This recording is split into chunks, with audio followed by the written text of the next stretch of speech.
And I'll tell you, Steve, I get asked to read a lot of books, and I sometimes struggle to find the time to get to them.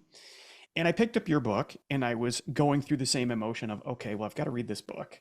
I committed to doing it. I'm doing it, and we're going to do a podcast on it. I've committed to doing that. So I started reading, and I got to chapter two, titled "It Started with a Crash." And I got to two paragraphs in, and all of a sudden, my thoughts of, I'm not so sure I'm doing anyone a favor, turned off. I quickly turned to, this is interesting. It's relatable. The ages might be different, but it's relatable. It's impactful. And I can see, and it was interesting to me because it's a book about cancer. It's a book about survival. But the title, It Started with a Crash, had nothing to do with cancer. It had nothing to do, but yet it was an integral part of your story. And if you don't mind, take us back to that experience, that time, and bring us through where you were at in your life and what was going on all the way through that moment. Yeah. So, when you have something like cancer, I think you spend a lot of time, asking, what did I do to cause this? And I spent a lot of time trying to figure out, like, what did I do? I grew up Catholic, so there's there's always been this guilt, and I felt guilty, and I felt like I had caused or done a lot of things to cause my cancer. I also read a great book called Getting Well Again, which really dives into kind of the mental aspects like stress, anxiety, things like that, that play into not only getting sick, but then getting healthy and fighting disease. Um, so I guess in my thought process as I was battling cancer and then later, it my path spiraling downward really kind of started with a crash my junior year in high school.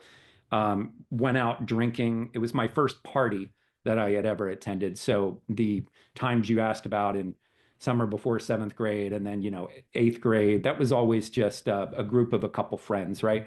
My junior year was my first party I attended, beginning of the school year, probably over 200 people there. And I was like, I fell in love with, the parties and that atmosphere. But that evening was also my first time really experimenting with liquor.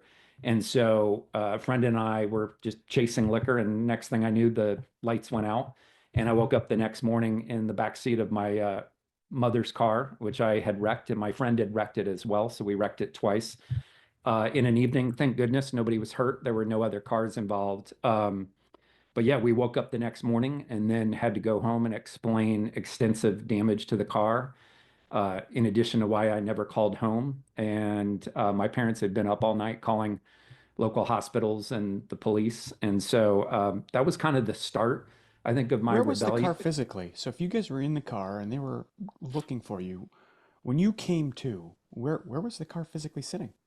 So the car was physically sitting in front of the party, in front of the house where the party had been hosted. It was a kid from my high school. His parents were out of town. He threw a big party. I think it just got out of control.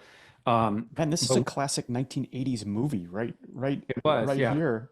If you yeah, had an exchange student fall on top of you out of a tree, I mean, we've nailed it. yeah, yeah, absolutely. It was a wild party. It was a wild evening.